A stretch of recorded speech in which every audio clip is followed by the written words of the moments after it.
Obviously, you are joining us today for Honesty's August Lunch and Learn program. Today, we're talking about big changes for Ohio education, specifically how the new state budget will impact public education across the state. We're joined by OEA, the Ohio Education Association, a member from the State Board of Education, and the Ohio Conference of the AAUP organization. You're in for a great program today. My name is Cynthia Peoples, she, her pronouns. I am the founding director of Honesty for Ohio Education. I thank you so much for spending your Friday lunch hour with us. For those of you that are new to the Honesty space, we are a nonpartisan statewide coalition that works with nearly 70 different organizations across the state of Ohio and across the country that are all diverse stakeholders in public education. Some of our closest partners that we work shoulder to shoulder with are right here in the room today. Big shout out and a lot of love to the Ohio Education Association, State Board of Education, and of course, AAUP, representing our stakeholders in the higher education space. Here in the Honesty Coalition, we educate, advocate, and build community around honest, inclusive education, ensuring that our learning spaces affirm all identities, cultures, and lived experiences in the classroom and protect the rights and safety of not only our students, but our families and our hardworking educators and school districts across Ohio. We do this very important work at 3 critical access points to public education. That's at the State House, at the State Board of Education, and of course, in our local school districts. Over 600 to be exact in the state of Ohio. We do that by putting out a lot of important news, information, updates, and programming and content just like this to help build our muscle around protecting honest education across Ohio. If you look over to the right of our screen there, that's just a handful of the incredible partners that we work together with every single day to champion our students, our families, and our educators across Ohio. Today, like I said, we've got a power-packed agenda. We're going to start by quickly looking at what the state of education is here nationally and here in Ohio, particularly around State House legislation. Then we'll dive right into our 24-25 biennial state operating budget. OEA is going to unpack much of what was condensed into the state budget and then really zero in on school funding, what that looks like with the Fair School Funding Plan, and of course, the universal vouchers. Then we're going to swing over to the State Board of Education. Dr. Christina Collins is going to unpack what we know as Senate Bill 1, House Bill 12, the state takeover of public education that was hardwired into the state budget. And then we'll be joined by Professor Steve Mockabee from the University of Cincinnati, who is going to talk to us about what we knew as Senate Bill 117, which are conservative thought centers that are being created in 5 Ohio universities here in Ohio. We'll dive into some questions from you, the audience. Feel free to drop questions into the chat. Sam Shim, who's on the line, who's managing our programs for Honesty, is going to text those questions over to me, and then I'll pose those to the panels in our Q&A section. We'll wrap up with some quick ways that you can take action around all of the things that you heard today. And then, of course, as we do, I love sharing resources and links. We'll leave you with a pretty healthy slide tagging out of the program. One quick housekeeping note is that the recording and the slide deck from today's program will be uploaded to the Honesty Lunch and Learn event page, so you can access that information after the program is over. Okay, so let's take a quick look at what education looks like right now across the country. These are kind of some pain points for us in the Honesty Coalition, but we're grateful that the content is provided. These are heat maps around some core issues that we're tracking across the country. Over to your left, right here, this heat map is put out by Education Week, and they track a lot of the censorship bills and culture war issues, as we've come to call them, that are deeply impacting public education, particularly in the K-12 spaces. As we know it, since January of 2021, 44 states across the country have introduced or passed legislation that censors honest education as we know it, or weaponizes race, gender identity, and sexuality to dismantle public education as we know it. So far, 18 states have passed these bills, but the good news is that at least 24 of those states have either tabled or actually defeated a lot of those harmful and hateful bills that have been introduced into state houses. Segueing over here, looking at anti-critical race theory bills, since September of 2020, get a load of this number, 229 different local, state, and federal government agencies have introduced at least 750 bills or measures to ban or censor any kind of education that is around critical race theory or that is similar to critical race theory across the country. And then coming over here to the higher ed space, looking at you, Steve Mockabee. These are bills that we're tracking right here in Ohio. We know we've got two of them, Senate Bill 83 and House Bill 151. These are model bills, copycat bills that are working to dismantle higher education as we know it, specifically centering banning or restricting education and training around diversity, equity, and inclusion and belonging, and banning and restricting any kind of programs or majors or policies that center race, gender, and identity. As we know it right now, 40 bills have been introduced in at least 22 states across the country. 7 of those have already been signed into law. But again, the good news, the bright side of this is that at least 29 of those bills have been tabled or defeated. And a big shout out for our state budget and for all the folks that had a heavy hand in working to make sure that neither of our bills were hardwired into the state budget. That was a lot of heavy lifting and a lot of hard work. And we'll hear more about that from Jeff in just a second. And finally, this is that I share this map with a really heavy heart. Just since January of 2023, not in the last few years, not in the last decade, but just since January of this year, at least 492 anti-LGBTQ plus bills have been introduced into state houses across our country. That's almost 500 bills targeting our LGBTQ plus children, students, families, and communities. This is something that we really need to wrap our hearts and our minds around and build a lot of unity and allyship to defeat these measures and to defeat these bills. We have some of these bills living in our own state house, sadly, but because we work in coalition, we were able to make sure that these bills were not brought into our budget, but we know that we still need to work on defeating these bills in our state house. We're so grateful for so many of the partners that work shoulder to shoulder with us in that. Here in Ohio, we know that we have these extremist bills that have been imported, and we always say imported into the state of Ohio because they were not drafted by Ohioans and they are not for Ohioans. They were drafted outside by national interests and national extremists bent on dismantling public education and targeting already marginalized communities by weaponizing race, identity, and now faith. We know that there's a huge undercurrent of Christian nationalism that's become a vehicle for a lot of this hate and harm, particularly around our LGBTQ plus community. This is just a handful of the bills that we're working really hard to defeat here in Ohio.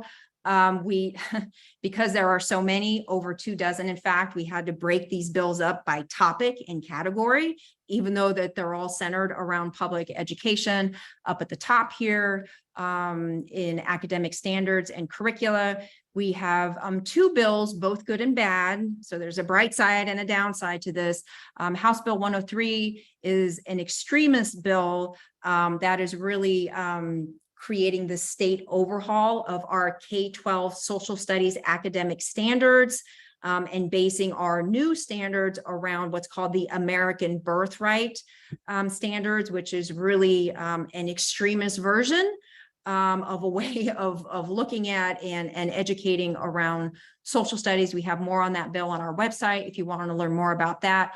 On the flip side of that, something that we're so proud that we were able to help craft, draft, and launch is House Bill 171. This is a bill that revises our current K-12 social studies curricula, not our standards, but our model curricula, to reflect and include so many of the diverse communities and cultures and contributions that are already here in Ohio, and making sure that our social studies curricula reflects those communities and teaches about those contributions.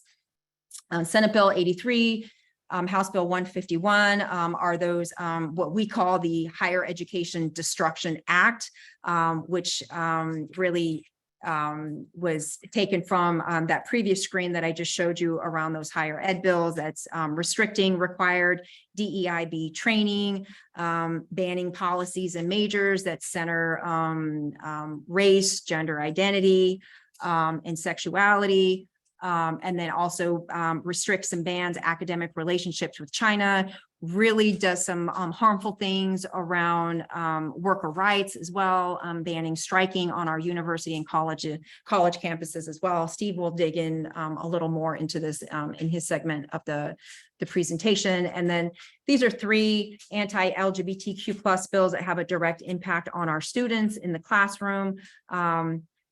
Unfortunately, 2 of these bills have already made their way out of the House and are now headed over to the Senate for their rounds in our Education Committee over in the Senate chamber.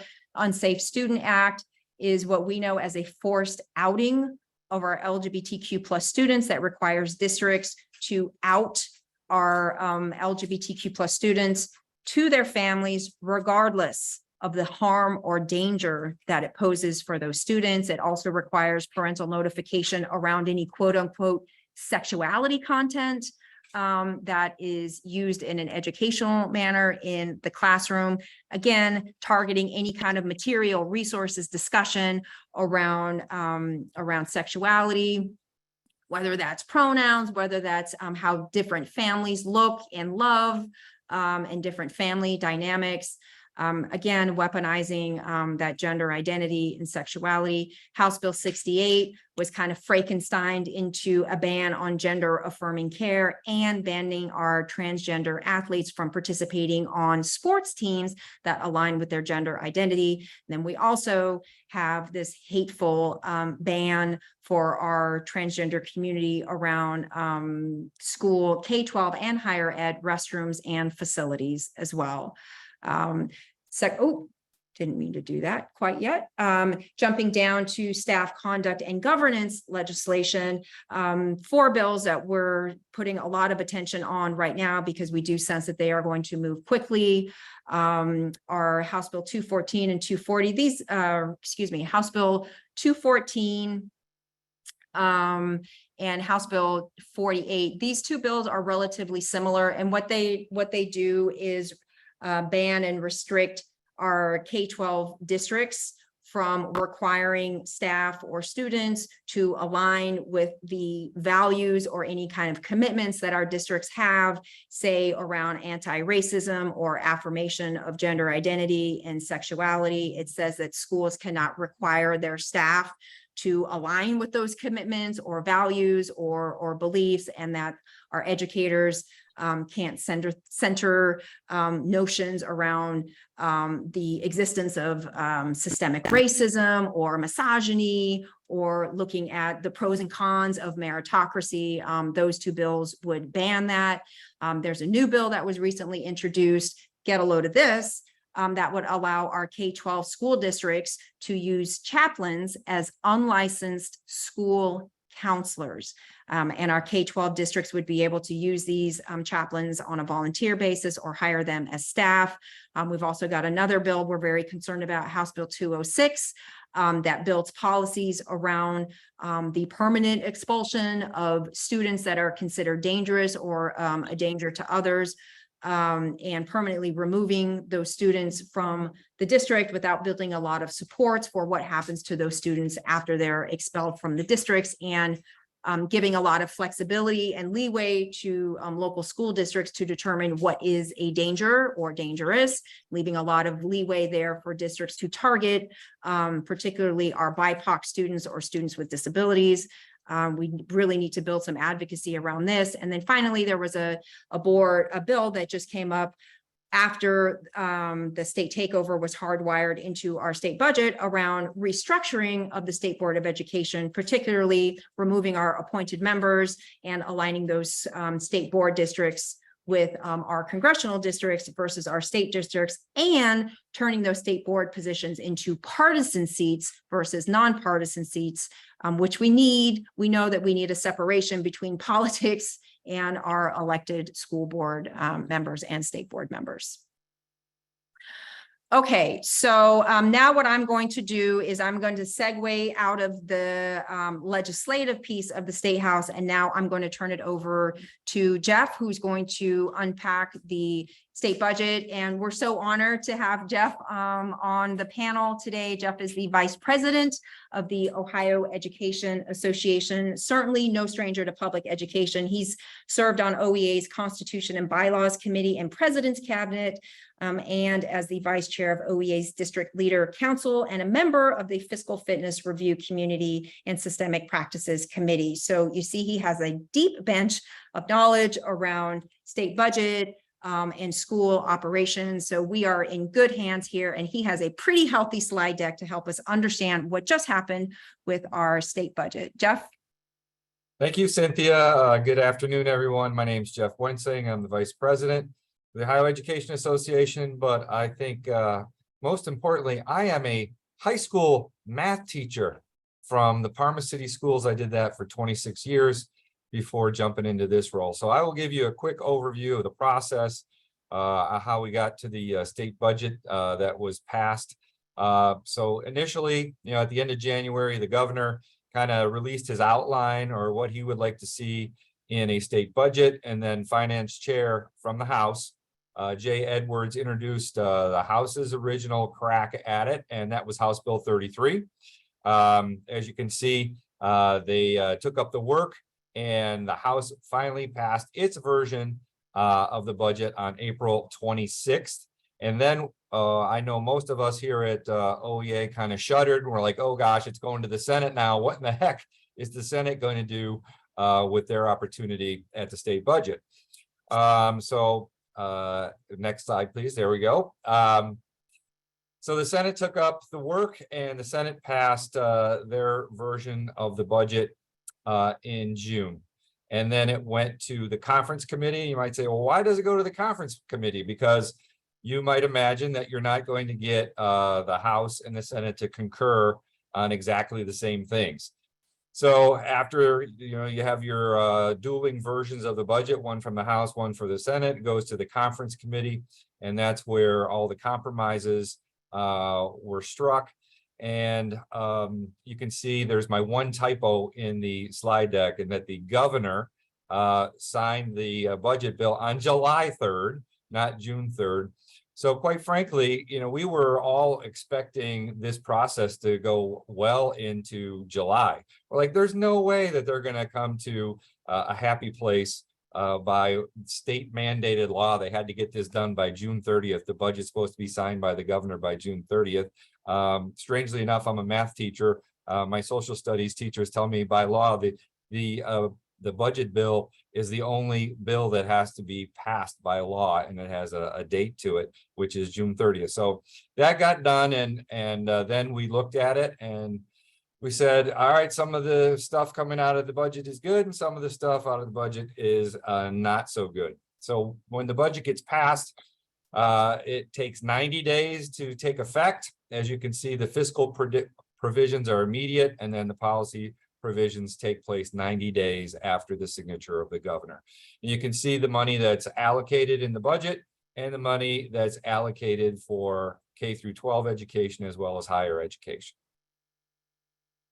So what do we believe? What does OEA believe were the gains?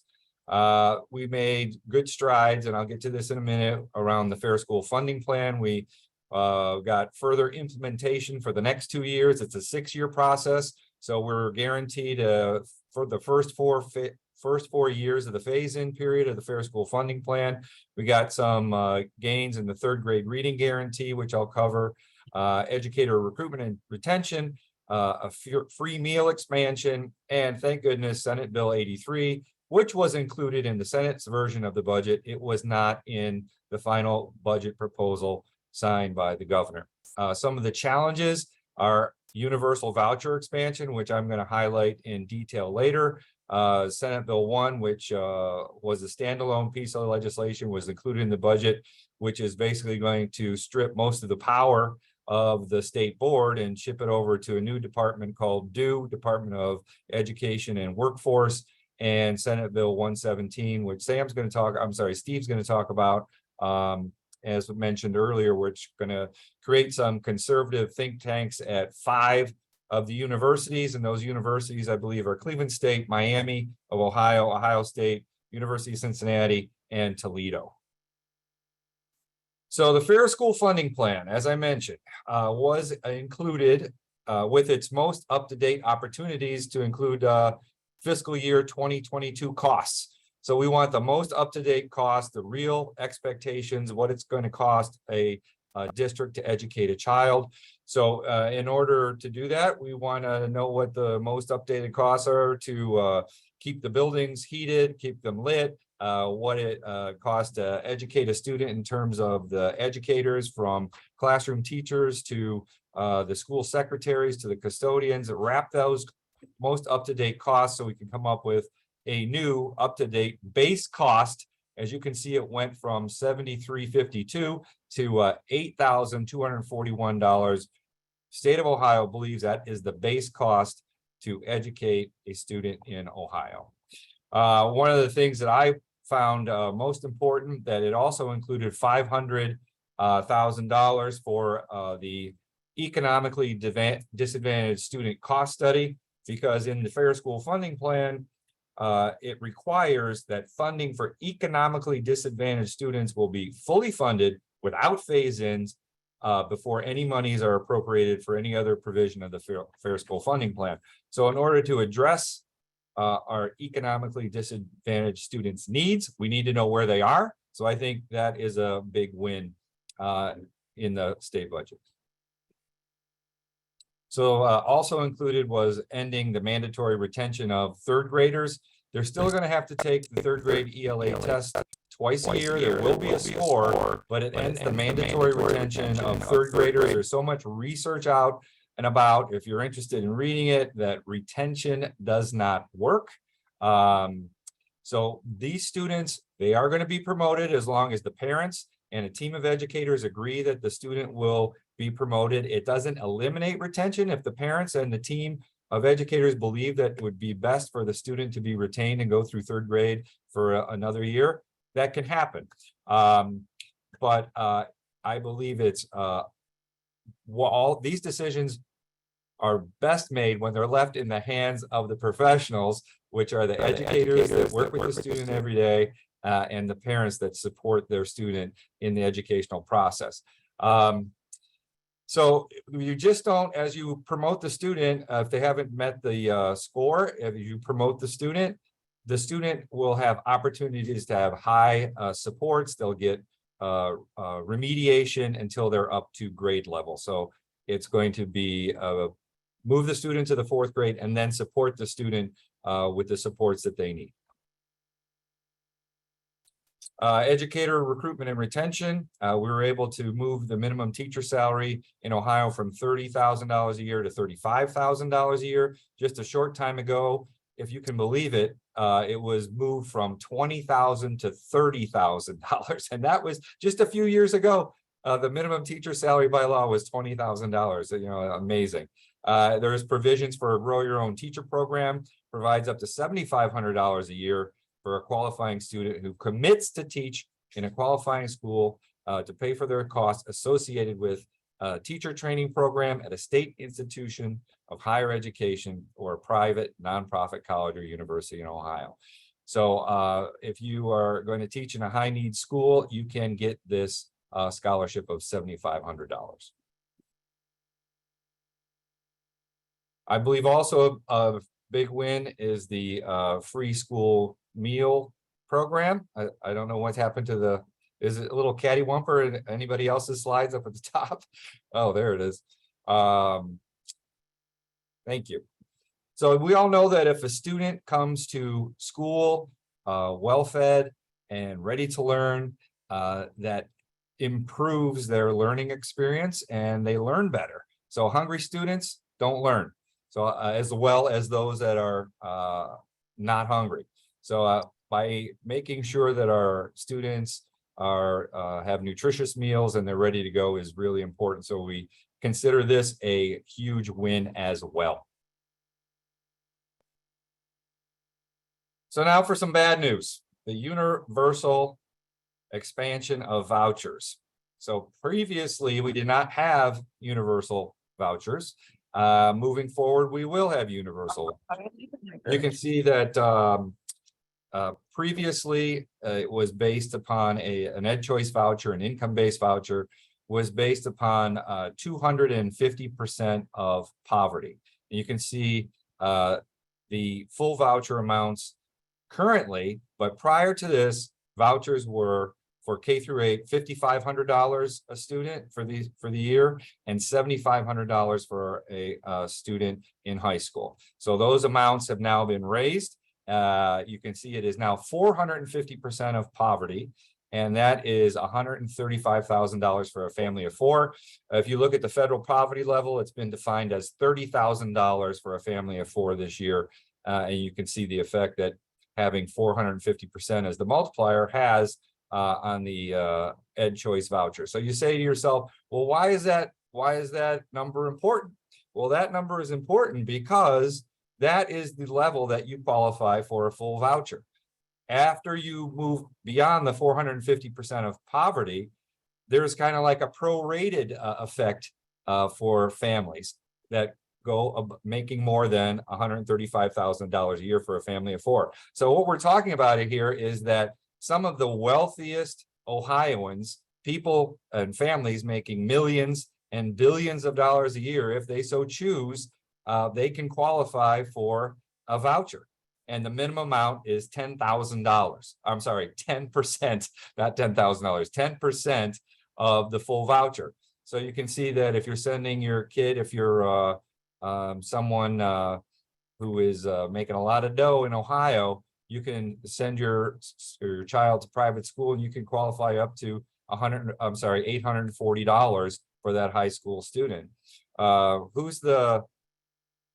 Les Wexner. If you're like Les Wexner sending somebody to school, that one of his children to a private school, he could qualify for $840 of a voucher.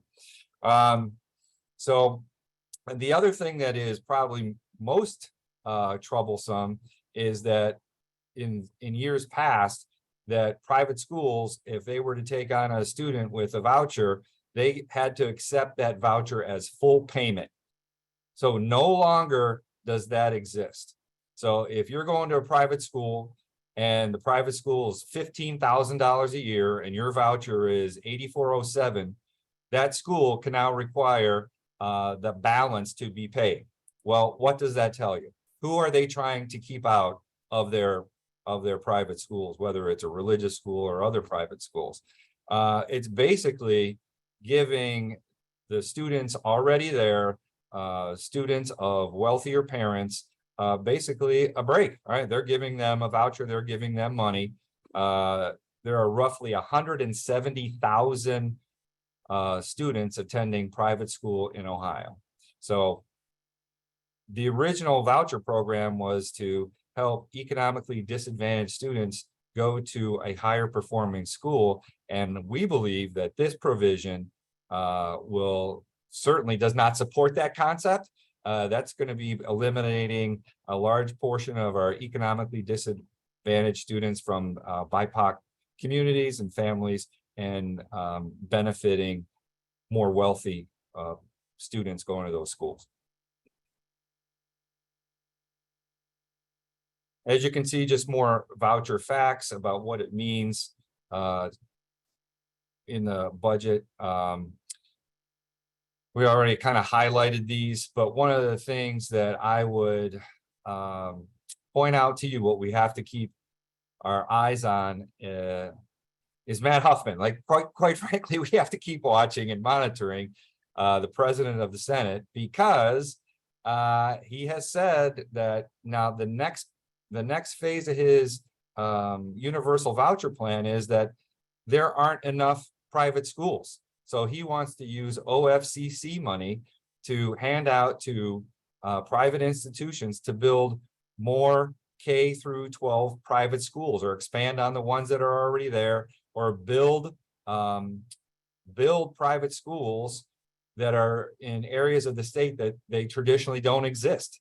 So the Senate and the House have some discretionary funds, and we're afraid that the Senate is going to use their discretionary funds to build more private institutions, so there will be more students applying for universal vouchers. So as we move forward, we're always going to be advocating to fully implement the Fair School Funding Plan. As I mentioned earlier, we have 2 more years to go. We have 1 more budget to make sure it's fully funded. This second phase in gets it to about 2/3 of fully funded, and obviously the last biennial budget will get it to 100%. So I know a lot of promises are made by legislators, and legislators come and go. So some of the legislators that have promised a full phase in might not be there the next time the budget rolls around, but we have to hold all of our legislators accountable. These are promises that were made to the students of Ohio. We're going to continue to focus on the mental health of our students and our educators alike. We need to focus on recruitment and retention. As I mentioned earlier, you may have heard there's an educator crisis. We need to focus on making being an educator in Ohio something that's highly attractive, because I believe that used to be the case. We need to go back to that situation where being a teacher, being any type of educator in Ohio is an attractive thing to be. If there are public money going to private schools, we have to hold them accountable. We have to have same accountability standards that our public schools are held to, that now that has to apply to the private schools. And just continue to monitor what is going on with our state monies, because we've heard in Ohio, sometimes there are scandals. Somebody recently went to jail. Larry Householder recently went to jail in the $60 billion First Energy scandal. And we don't have to go back too far to have a scandal like that in education. Remember the ECOT scandal. So if we're not monitoring and keeping track of our public dollars, we are doing ourselves a disservice. So I believe that comes to the end of my presentation. So that was a very high level, quick summary of what's happened with our state budget. So thank you. Jeff, that was a ton of information that you just shared, and you shared it so beautifully and concisely. Thank you. Thank you. Thank you so much. And for those of you that aren't familiar with OEA, you can head over to their website at ohea.org. And they have a legislative landing page over there and a news blog where you can follow this and a lot more. Okay, so let's swing over to the State Board of Education and unpack this state takeover of K-12 public education. We are honored to be joined by my friend and colleague, Dr. Christina Collins. She is the state board member for District 7, State Board of Education, and she was elected back in January of 2021. Dr. Collins' background is in education with experience as a high school English teacher. Shout out to all the teachers in the room. A literacy specialist and a curriculum director, which I know has come in handy in many different situations on the state board. Dr. Collins is an advocate for all children and public education. Dr. Collins, take it away. Awesome. Thank you so much, Cynthia, and thanks for having us today. If you want to go to the next slide, just to kind of get us started, I want to do some quick baseline setting with what is the board, what has it been. So we are a constitutional body.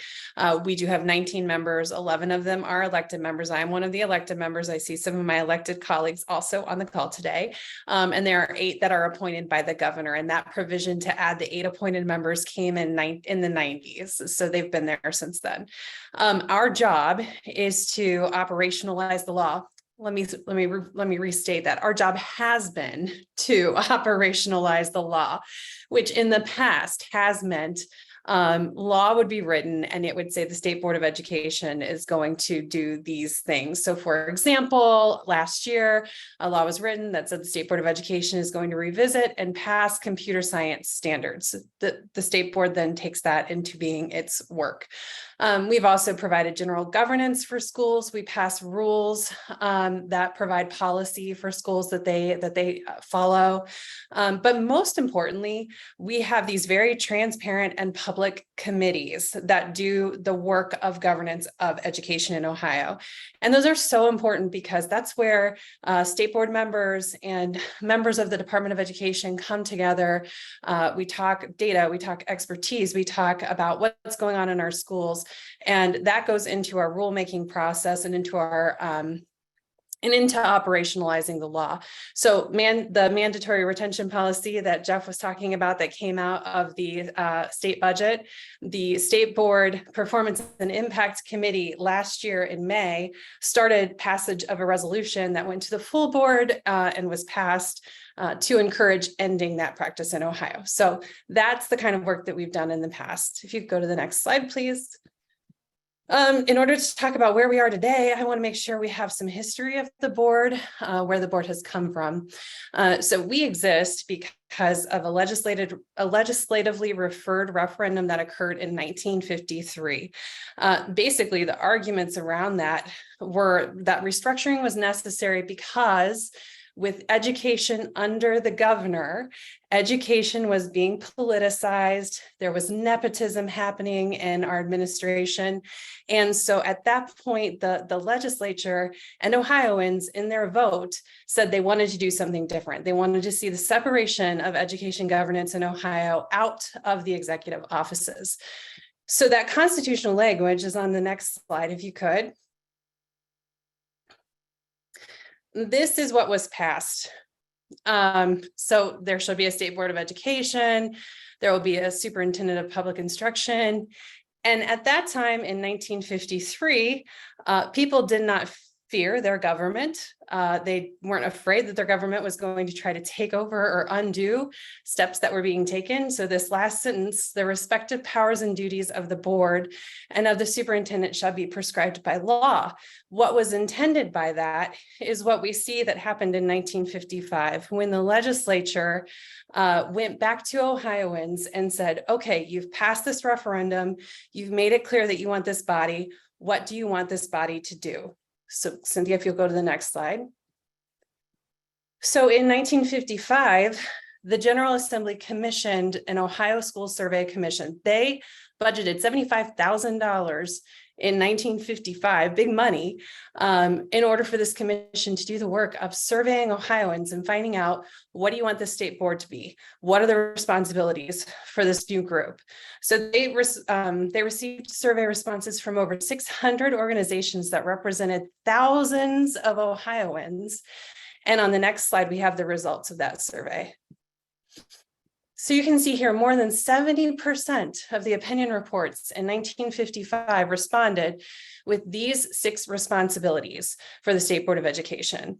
Interestingly, every one of these 6 responsibilities was put into the enacting language in 1956 and stayed in place for 70 years as the basis for the role and responsibilities for the State Board of Education. On to the next one. Sorry, let me get my notes here. So again, those remained unchanged. The only thing that happened to 3301.07, which is the enacting language for the state board, were additions to that. So we had the additions of educational service centers. We had the additions of some other governance that was required, some budgeting, charter schools, the non-public schools. Some of that went into the language, but that same language remained the same for 70 years until this year in the budget. But this takeover kind of started a few years ago under the Kasich administration. If you remember, there was talk at that time of an education czar needing to be put in place.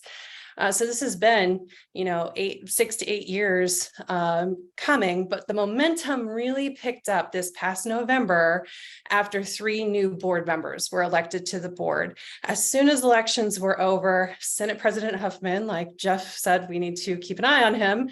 Senate President Huffman made it very clear that that was his mission, that they were going to overturn the roles of the state board.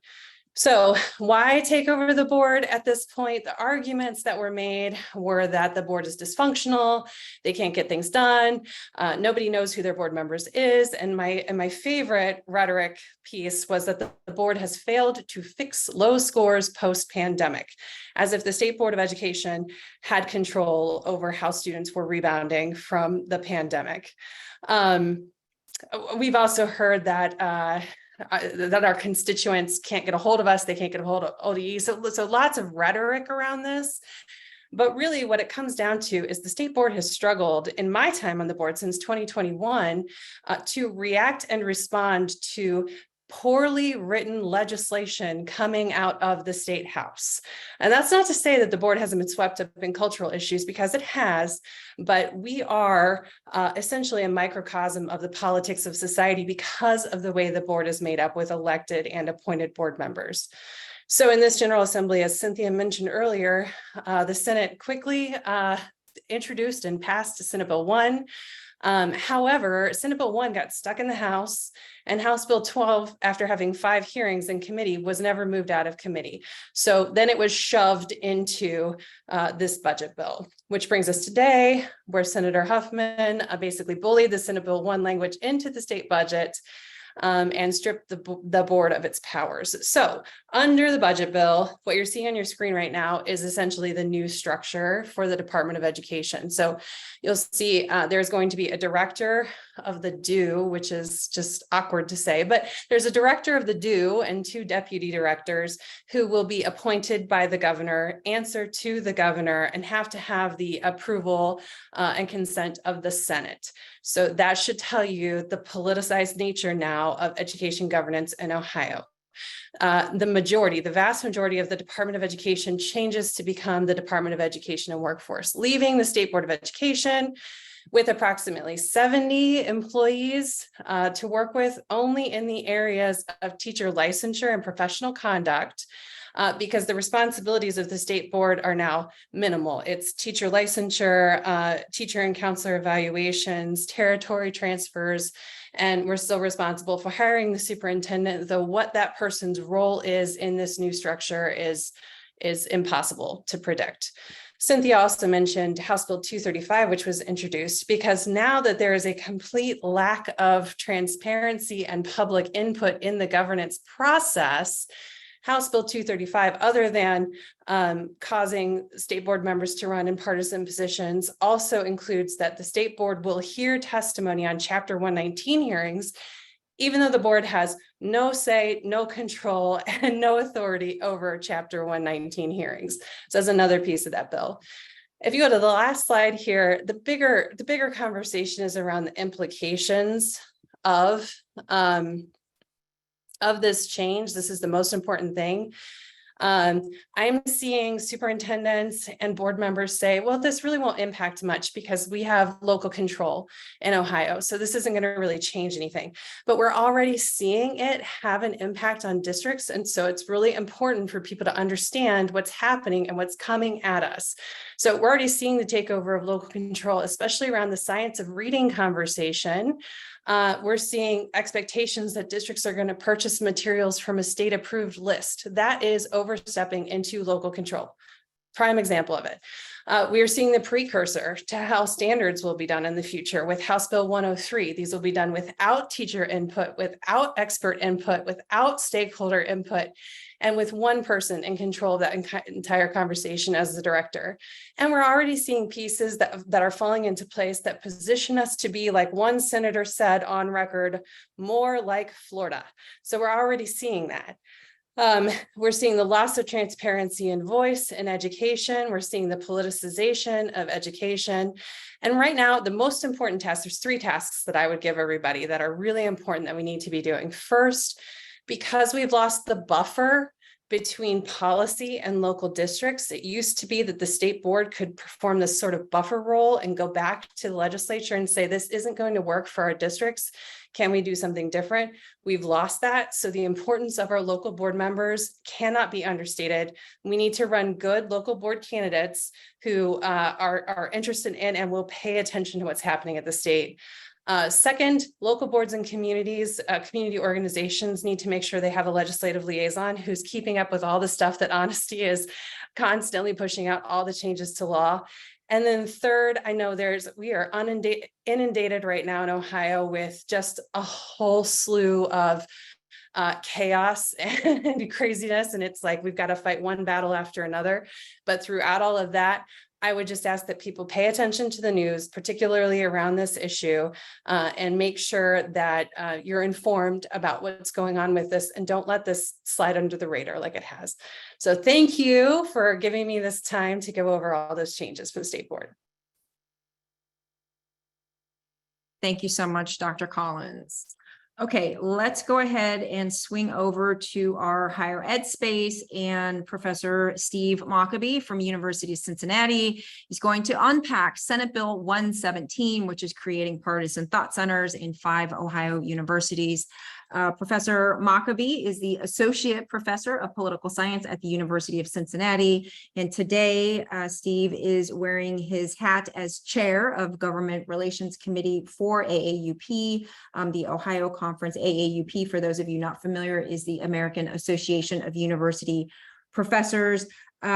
Steve, he does serve as the associate professor at Cincinnati, where he also directs the graduate certificate in public opinion affairs, and also directs the, I just skipped over a line, where he directs the graduate certificate in public opinion. His research interests include elections, public opinion, survey research methodology, and religion and politics. Steve, it's all yours. Thank you, Cynthia.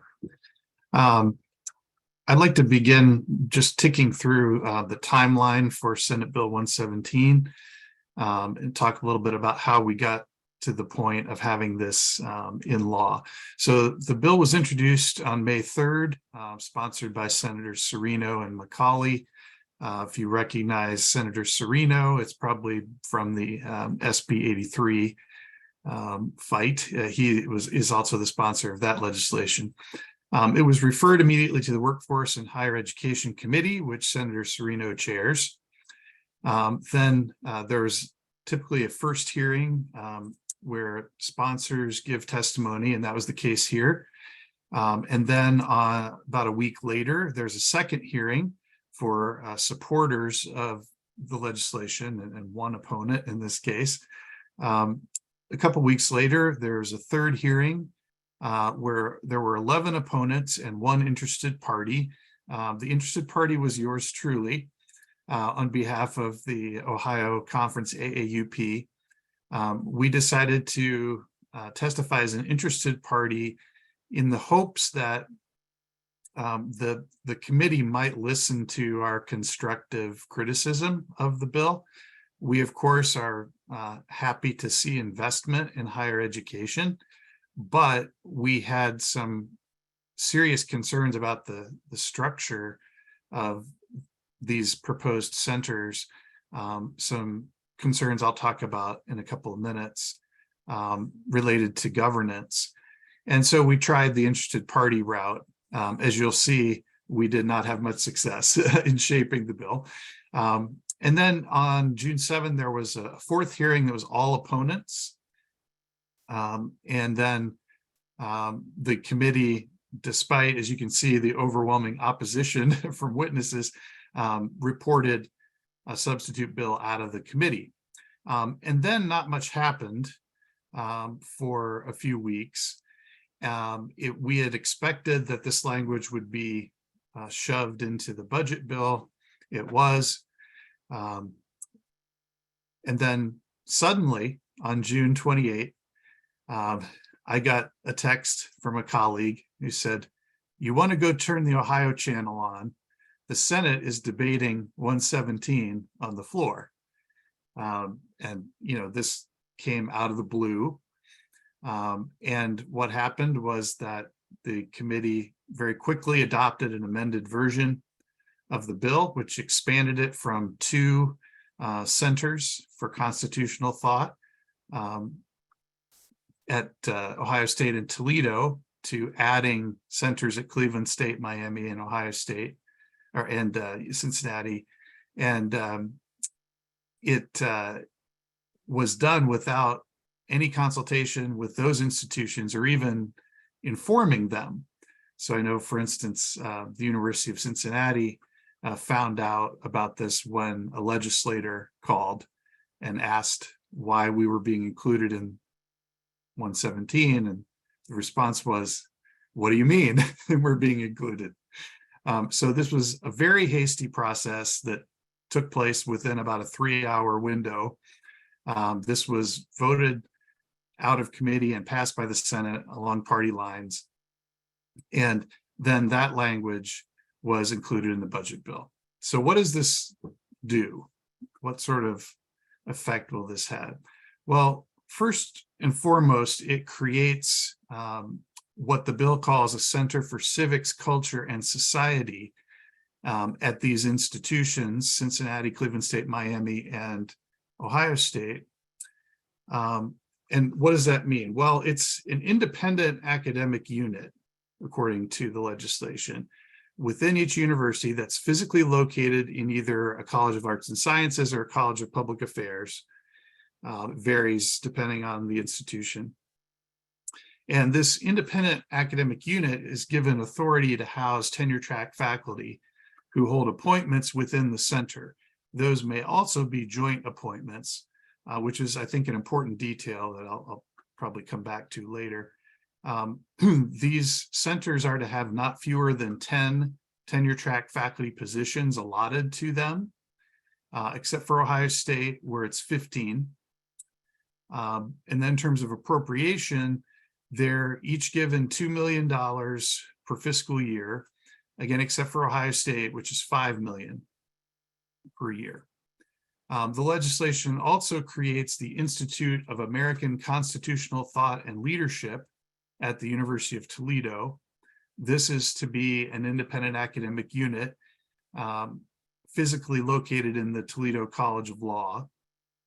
So it's a law school entity with no fewer than 5 tenure-track positions and $1 million allocated per year. So we're looking at a total of $24 million in appropriations for these centers. You can do the arithmetic and think about how many students could attend a public university in Ohio for that amount.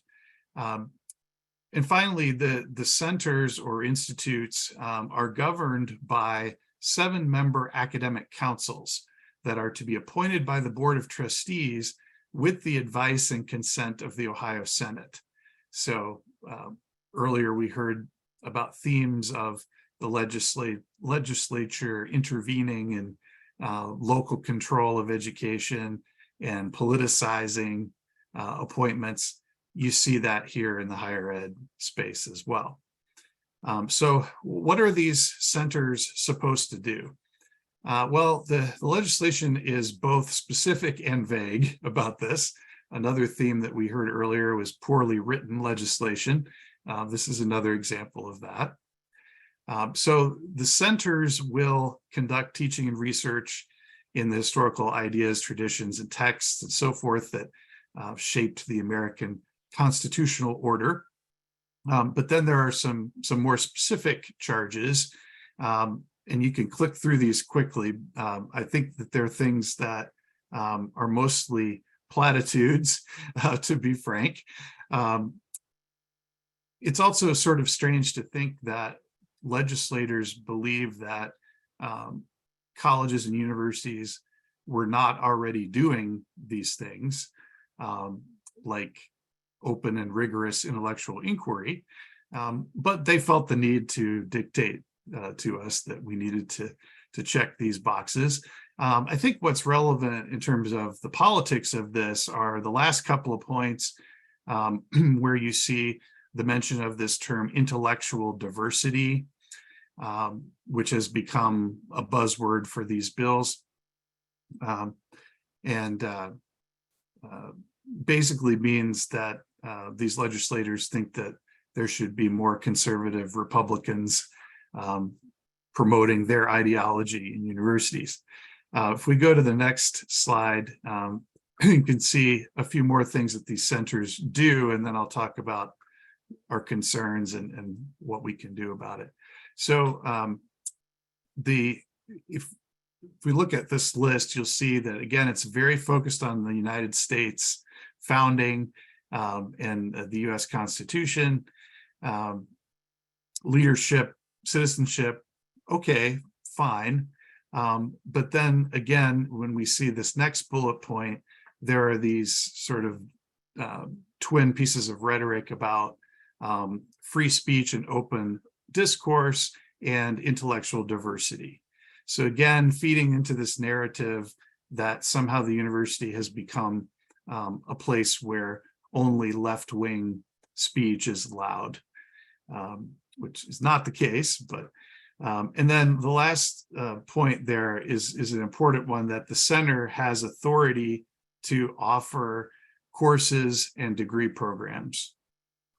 So what are our concerns at the AAUP? You can probably guess what some of them are. First and foremost is the composition and selection of these academic councils. If we move to the next couple bullets here,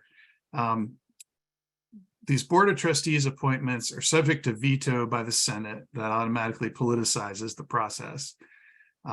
Strangely, the legislation calls for not more than one university employee on these councils, and only says that best efforts have to be made to see that no fewer than 3 of the 7 are from Ohio. So you could very easily have a situation where this governing council has no university employees and 1 or even 0 Ohioans on it. These councils then are empowered to conduct searches for the director and then recommend candidates to the president for appointment. Now, the director position is even more problematic than the councils. The director is given broader authority than any university employee. There are no checks and balances on hiring and firing decisions, spending, or quality assurance in the curriculum. And the curriculum really should be the purview of the faculty as a whole, not one person. This legislation says that the director will have the sole and exclusive authority to manage recruitment and hiring and firing. The director shall oversee, develop, and approve the center's curriculum. So this runs counter to academic norms. And really, it runs counter to the stated goals of advancing academic, free inquiry and intellectual diversity. It's empowering one person to make all these decisions. And so the structure that this legislation imposes really isolates these centers from the rest of the university, which again, I think is counterproductive even to the stated goals of the legislation.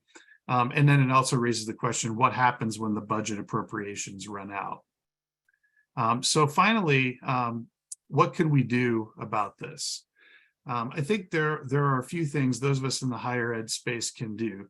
The first thing I would say is, let's not be in a hurry to implement these things. There is a timeline in the legislation. There's no reason to get ahead of that.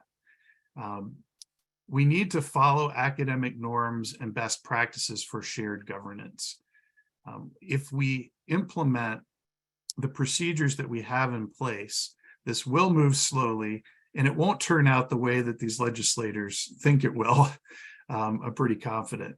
Another thing we can do is advise our administrations on appointments to these academic councils. Let's try to get reasonable people from various political backgrounds to lead these centers, people that will respect academic norms. We should advocate against the use of university resources beyond legislative appropriations. If the legislature wants to fund these things, they can, but let's not devote any other resources to them. And then let's follow the longstanding procedures in our state for curricular development, multiple layers of review within an institution, review at the Department of Higher Education level, statewide councils reviewing proposals. If we stick to that, we'll maintain quality assurance. If we delegate all this to one person and say this director can create new degrees out of thin air, then that's going to be a major problem. And finally, I would just say that defending these faculty governance rights is really a defense of quality education. It's not a defense of power for faculty or administrators. It's defending the quality of education we can provide to our students. So that's what I have. Happy to take any questions. I'll check in the chat and see if there are any questions about this, but thanks for the opportunity. Thank you so much, Steve. And unfortunately, we don't have time to do the Q&A panel, but I know that Sam has been working very hard in the chat to make sure that the questions have been moving smoothly. We are going to go ahead and wrap up the program because we want to be sure that people can push on to the rest of their day. I do want to thank Dr. Collins, Jeff, and Steve for joining us today and providing us so much rich, important content. Unpacking the state budget